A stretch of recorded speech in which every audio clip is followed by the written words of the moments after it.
And here I go trying to do backwards squats and wait. Whoop! No, actually, yeah, I forgot to do the setup before I actually went into the squat. What's up, folks? This is Jeff doing StrongLifts 5x5B. I'm going to be doing squats, overhead press, and deadlifts. I don't have any notes today. I'm just going to wing it, go through the whole thing, and do commentary while I watch the videos. Um, Throughout the video, you're going to see that I look at the camera a lot. It's going to be kind of weird, but I wanted to see if I could do something a little bit different. I'm also doing all. I did a few of the workouts on Switch, which means that I did it backwards. I'm not facing the mirror. I'm facing across the room. I just wanted to variate it a little bit. Is variate even a word? I don't know. Uh, so there I am looking at the camera. I'm just staring at it. It's kind of weird and intimidating, right? Yeah. Anyway, maybe I'll try to do one where I'm just staring at the camera the entire time. I wonder if that'll creep anybody out.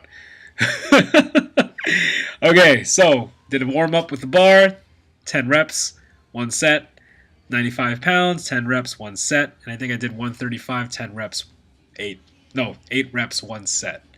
When I do these, I know I do a cut scene in between both, or a cut, or what, I transition both scenes together. There's actually no rest breaks in between. The only rest I get is when I put the plates or the weight onto the bar, and then I immediately go in. So I think by the time I hit the 135 on the 8, I get kind of winded, so that's when I stop. Uh, Here I am like, oh wait, let me just make sure that I got my form right.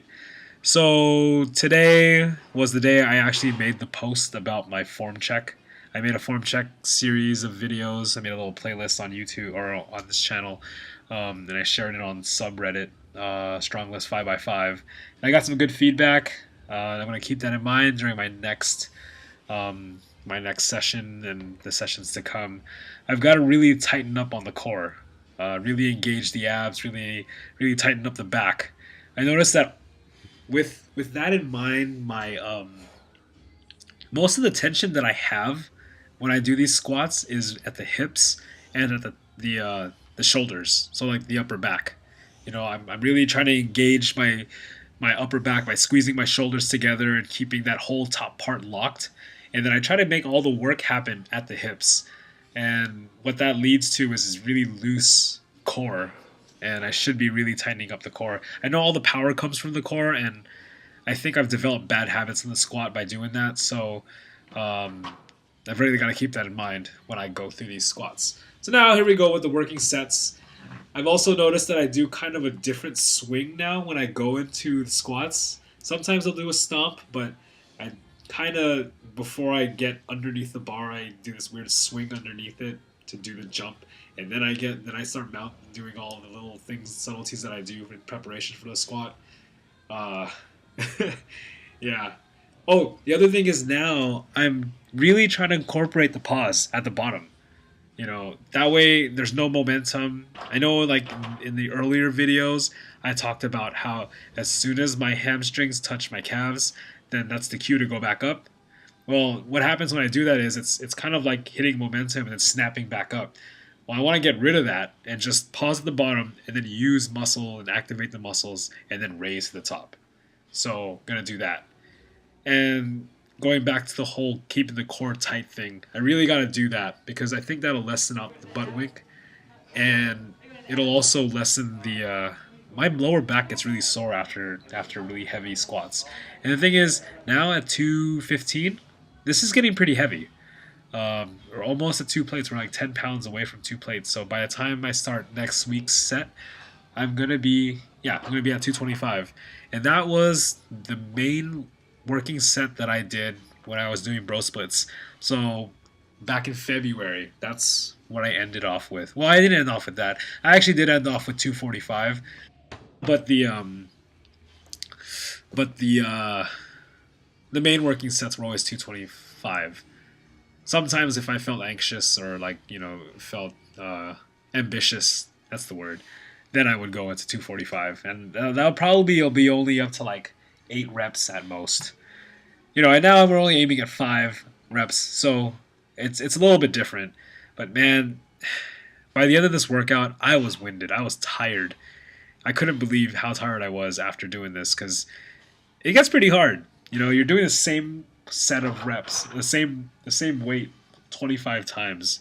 You know, you don't have a lighter set. You know, I know I do like 28 reps of lighter weight, but then, geez, it's a lot of squats, and squats is very taxing. Um, I think in one of these sets, I just like in the last video, I felt like I breathed in some kind of fly or a gnat, which is weird because I don't see bugs flying around. Um, but it's the second time it happened. It's kind of gross. I think I just need to. I don't know. I don't know. I like taking a bite of air when I breathe in, but I don't know what I'm going to do with that. Anyway, one of the other habits I gotta get rid of is breathing at the bottom of the squat. Yeah, that ruins all the tension that I have at my core. And I know the later sets when I kept my core really tight and engaged, it got a lot easier on the raise. Okay, here's the last set. Staring at the staring at the camera. Um, I actually haven't watched this part yet, so I can't remember if I was staring at it the entire time or what. But let's see. Here we go with the mount. Did it stomp? Did it jump? You know, when my face doesn't show up on the screen, it kind of reminds me of. I don't know if you guys watched this when you guys were kids, but I used to watch Muppet Babies a lot, and you know the nanny that would always talk to all the kids. You never knew what she looked like. It was always just like you could always just see her socks and her shoes. That's what I feel like. I mean, I don't feel like her, but you know, it reminds me of that. The hell am I talking about, man? Okay, I'll go back to the squat. Yeah, so I pause at the bottom, go at the top. The re-rack is kind of bad. It's hard doing it switch. All right, overhead press. Staring at the camera. Hi, hello. All right, so yeah, I'm all wrapped up, man. I've got elbow wraps. I've got wrist wraps. I still keep my knee wraps on, whatever. I mean, it's nice and warm. But I really like those reband sleeves, those reband elbow sleeves. They feel really good wearing them. They're just kind of a pain to get on because they're too small. The gangster wraps, I always feel protected when I got them on. It looks like overkill when I'm walking, like when I'm looking in the mirror and I see all this gear on my arms. Some of the feedback that I got when I posted the form check is um, I kind of move the bar path on the overhead press is kind of like a C motion, and I know that makes sense because as I'm pushing it up, I think I lean back a little bit to compensate for the offset of the weight, and then when I get to the top, it goes forward a little bit more. So I've got to keep that bar. I got to keep that in mind. Keep that bar path straight. And I think part of it is because I'm really pushing my hips out. So, um, yeah, I've got to do something about that. And I know when I'm going through these reps, I'm really trying to push all the weight onto my heels, but that might not be the best situation for this type of lift. You know, the overhead press is actually one of my hardest lifts because I still haven't gotten that rhythm and that habit down. You know, I don't have that groove yet. Um, and I think what I got to do is just really center the equilibrium of my I don't know, center my gravity, my equilibrium, not just sideways, but you know, um, front and back. I don't know if there's a word for that. Because if I just do it at the heels, then I lose balance and I get to the top. As soon as I hit the top, I just lose it. You know, it's hard, and I'm really trying to engage the hips and the core, but I'm just not used to it. So I think I might have to get like a wider stance and just kind of spread out all the weight across my feet, and then maybe pull my legs in together within the stance to really get that center of gravity and stability. And I also got to work on the bar path being just straight up. You know, so I've got to keep all that in mind when I'm doing this overhead press because, yeah, it is pretty sloppy, and honestly, yeah, this is the hardest lift that I've got so far because I can't get used to it. But then again, I mean, is overhead press easy at all? All right, check this part out. This is what I call the hype beast moment, right? At these gyms with these types of weights, I see these on Instagram a lot. Like, oh look, I've got every size of the thing on the bar. I mean, on the every size of the weight on the bar, and they just have to show it off on Instagram for some reason. I don't know why, but yeah, I decided, you know what? Since I'm doing it today, let's take video of it. So here we go with the deadlift. You know what? To be honest, when I came into the deadlift, I was already tired. I was like thinking maybe I should just do one set today and just stay true to the 5x5 split. You know, because those squats really tired me out. But no, I went with all five. Actually, first I said maybe just one set. No, maybe three. Nope. I kept saying that I'm gonna do 225, and that's when I'll start lowering the sets. So I stayed true to that. I really like doing deadlifts, and I have a lot of fun doing them. So that's why I kept going with it. But I'm very tired now. It was a lot of work, or at least it felt like a lot of work. One of the major things that my the feedback from my form check for the deadlift was I don't keep my butt low enough, and that's true because on the setup of my initial rep of the deadlift, I think the form is like correct. It's like my butt is low enough, my hams are engaged, and then I lift with my hamstrings, and it's all correct.